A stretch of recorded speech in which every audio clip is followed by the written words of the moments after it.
यानी आप पहले एकदम ऑपोजिट थे। वो जो किताब पहले जो किताब लिखे टोटली एंटी इस्लामिक था, बाद में अभी जो है आप एकदम पॉजिटिव अंदाज में, ब्यूटीफुल अंदाज में, बहुत सारे मौलवी भी आपको मैच नहीं कर सकते। पूरे मौलवी करके नहीं बोलता हूं, बहुत सारे यानी उलमा में भी हर आदमी के पास जो है वो जो बोलने का तरीका जो है हर आदमी के पास नहीं हो सकता है। तो उस अंदाज में आप जो बोल रहे हैं बहुत डीप स्टडी करते हुए आप लोगों के सामने आ रहे हैं। तो what is the transition phase, कैसा हुआ है? ओम पूर्णमदः पूर्णमिदं पूर्णात् पूर्णमुदच्यते पूर्णस्य पूर्णमादाय पूर्णमेवावशिष्यते। ओम शांति शांति शांति। एक अखबार निकलता है उत्तरी भारत में, दैनिक जागरण, बहुत मशहूर, सबसे ज्यादा पाठक हैं उसके।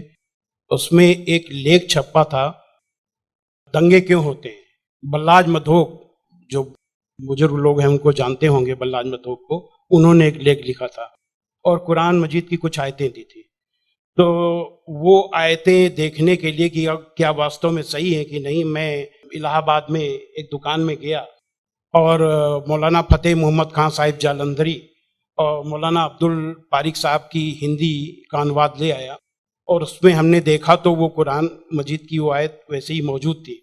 तो मुझे लगा कि ये बात सही है और मैंने किताब लिखी, इस्लामिक आतंकवाद का इतिहास। बाला साहब ठाकरे को बहुत पसंद आई, उन्होंने उसका अंग्रेजी ट्रांसलेशन कराया, the history of Islamic terrorism के नाम से।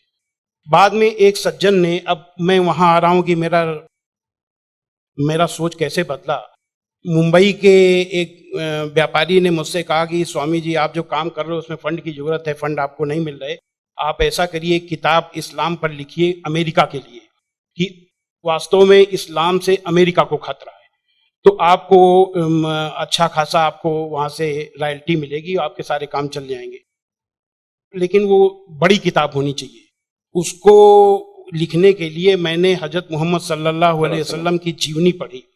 जब जीवनी पढ़ी तो जो कुरान मजीद की आयतों को मैंने आतंकवाद से जोड़ा था कि इन आयतों की वजह से आतंकवादी बनते हैं, लेकिन जीवनी पढ़ने के बाद मुझे लगा कि ये आयतें आतंकवाद को रोकने के लिए हैं, आतंकवादियों को, सुभान अल्लाह, क्योंकि उनमें जो युद्ध का आदेश था वो आतंकवाद और आतंकवादियों के विरुद्ध था। तो मुझे लगा कि मुझसे बहुत बड़ी गलती हो गई, एक धर्माचार्य से ऐसी गलती नहीं होनी चाहिए। और वो गलती क्यों हुई? वो गलती का जिम्मेदार मैं नहीं था, उस गलती का जिम्मेदार अनुवाद करने वाला था, जिसने ये नहीं बताया कि आयत का मतलब कैसे समझें। किसी भी, हम यहाँ जो गैर मुस्लिम भाई होंगे उनको मैं बताऊं कि आयत का मतलब समझने के लिए जरूरी है कि आयत क्यों और किन परिस्थितियों में आई। ये जब जानेंगे तभी सही अर्थ मालूम होगा।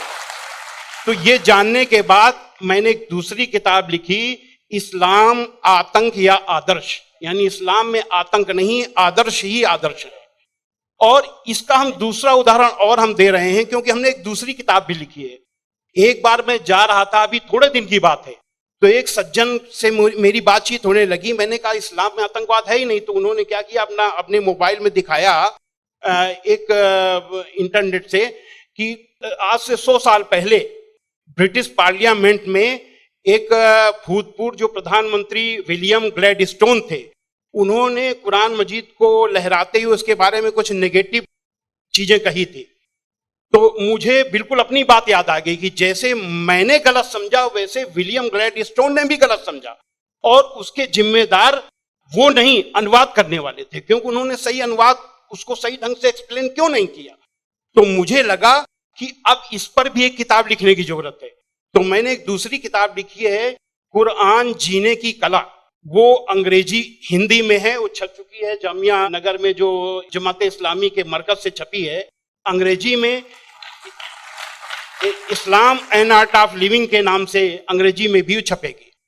अब इन सारी चीजों जो मैंने इस्लाम को देखा, कुरान को देखा, उसके हिसाब से मैं एक छोटे से निष्कर्ष पे पहुंचा कि इंसान में इंसानियत लाने के तरीके का नाम इस्लाम है। और ये जुमला नहीं है, ये जुमलेबाजी नहीं है कि मैं अपने तरफ से मैंने कोई एक मुहावरा कह दिया, एक जुमला फेंक दिया। ये बात दलील के साथ मैं बताऊंगा। और मैंने दलील के साथ देखा है, ये इंसानियत के दुश्मन है। काम, क्रोध, मद, लोभ, मोह, ये दुश्मन है। और कुरान मजीद में इन सब के लिए बहुत ही बड़ी बुराई बताया गया है और रोक लगाई गई है। पहले एक चीज हम काम को ले लेते हैं।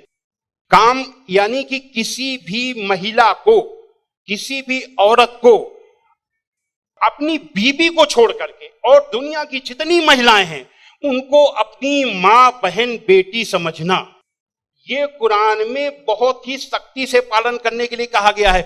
अभी तक आप लोगों ने देखा होगा कि जो गैर मुस्लिम भाई हो, सुने कि किसी भी मर्द को देख करके औरत को अपनी निगाहें नीची कर लेना चाहिए, लेकिन कुरान का क्या हुक्म है?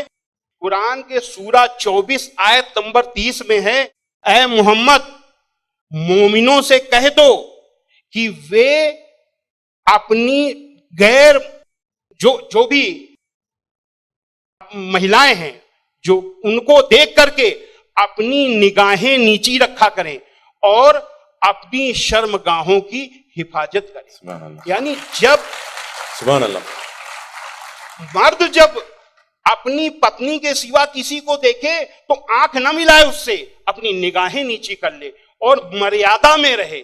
ये पुरुष के लिए ये बनाया गया नियम, और यही नियम औरत के लिए भी, दोनों के लिए वही नियम बनाए गए। ये नहीं कि केवल औरत के लिए। कहते हैं कि इस्लाम में औरत को दबाया जाता है, लेकिन मर्द के लिए कितना सख्ती से नियम बनाया गया। तो ये काम के लिए कितनी सख्ती की गई। क्रोध, गुस्सा के लिए सबसे पहले गुस्सा का तरीका इस्लाम में इतना आसान बताया गया कि देख करके मैं सबसे ज्यादा प्रभावित हुआ। कहा जाता है अगर गुस्सा अगर किसी का रुक जाए तो वो पूरा संत बन गया, साधु बन गया। और कितना बढ़िया तरीका इस्लाम में बताया गया, कुरान में बताया गया है कि माफ कर दो, किसी के गुनाहों को माफ कर दो, और जब माफ कर दो गुस्सा खत्म। और सबसे पहले ये हुक्म दिया गया पैगंबर को। सूरा 7 आयत नंबर 199 में हुक्म आया कि ऐ मोहम्मद माफी का तरीका अपनाओ और भलाई का हुक्म देते रहो और अज्ञानियों से किनारा कर लो। सबसे पहला माफी का हुक्म अगर आया तो अपने पैगंबर के लिए आया।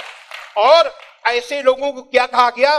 सूरा 3 आयत नंबर 134 में अल्लाह का हुक्म है कि जो लोग तंगी और खुशहाली की हर हालत में अच्छे से अच्छा काम करते हैं और गुस्से को रोकते हैं और लोगों के गुनाहों को माफ करते हैं, तो अल्लाह ऐसे लोगों को पसंद करता है जो ऐसे अच्छा से अच्छा काम करते हैं। हजरत मोहम्मद सल्लल्लाहु अलैहि वसल्लम पर कुरान उतरने के बाद आपके दिल में उतर गई, दिल में उतरने के बाद आपके कर्मों में उतर गई। आपके एक एक कर्म कुरान में अल्लाह के हुक्म के अनुसार हुआ करते थे। आपने पहले खुद अपने आचरण में लिया, अपने अखलाक में लिया, तब दूसरों को बताया। फतेह मक्का के दिन वो अबू सुफियान जो आपके खिलाफ मक्का की एक एक लड़ाई में आपका के खिलाफ नेतृत्व करते थे, जब वो सामने पड़े फतेह मक्का के दिन, तो हजरत मोहम्मद सल्लल्लाहु अलैहि वसल्लम ने कहा कि आज अबू सुफियान को माफी, और जो अबू सुफियान के घर में दाखिल हो जाए उसे भी माफी। आज जो अपने घर के दरवाजे बंद कर ले उसे माफी, जो मस्जिद में चला जाए उसे भी माफी। अब आप सोचिए, जिस मक्का में कदम कदम पे आपका विरोध था, कदम कदम पे आपके रास्ते पे रोड़े अटकाए गए, और जो 10,000 लोगों की फौज के साथ आप जब पहुंचे तो किसकी हिम्मत थी कि सामने होता? सारे के सारे लोग छिप गए। जब हजरत मोहम्मद सल्लल्लाहु अलैहि वसल्लम ने देखा कि कोई नहीं दिखाई दे रहा, तो बहाना बनाया माफी देने का। ये बहाना क्या बनाया कि जो यहां चला छुप जाए उसे माफी, जो वहां छुप जाए उसे माफी, जो वहां छुप जाए उसे भी माफी। यानी किसी न किसी बहाने सबको माफी, माफी, माफी और माफी। माशाल्लाह, माशाल्लाह। स्वामी जी, आपको रोकना मेरे दिल में क्या है, ख्वाहिश तो नहीं है, मगर मैं पैनल डिस्कशन कंडक्ट कर रहा हूं अभी, इसलिए आपसे एक सवाल भी मैं करूंगा। मैं समझ रहा हूं आपके जो रिसर्च बहुत डीप है, बहुत डीप है, फिर भी एक सवाल मैं आपसे पूछना चाहूंगा। अभी आपको ये रिसर्च होने के बाद क्या आपको ये लग रहा है कि मुसलमान जो आजकल के बहुत सारे मुसलमान जो है वो खुद जितना आपने रिसर्च किए अक्सर लोग रिसर्च नहीं करें, क्या ये एक वजह हो सकता है? मेरे हिसाब से मैंने जो जो भी मसाइल यानी समस्याएं दुनिया में देखी हैं, उन सारी समस्याओं का पॉजिटिव हल कुरान मजीद में मौजूद है। बस देखने की जरूरत है। जो ईश्वरी किताबें होती हैं वो बहुत ही रहस्यमयी होती हैं, उनको समझना आसान काम नहीं है। उसके लिए तन और मन दोनों की पवित्रता चाहिए। केवल शरीर नहाया धोया ना हो, केवल शरीर की को पाक करने की ही केवल जरूरत नहीं है, मन को भी पाक करने की जरूरत है। जब शरीर और मन से पाक होकर के आप देखेंगे तो उसका रहस्य समझ में आएगा। आपकी हर समस्या का हल कुरान मजीद में मिल जाएगा। और उसी नजरिए से आज का मुसलमान कुरान मजीद को नहीं देख रहा, इसीलिए समस्याएं पैदा हो रही। Thank you. सुब्हानल्लाह वल्हम्दुलिल्लाह ला इलाहा इल्लल्लाह अल्लाहु अकबर। सुब्हान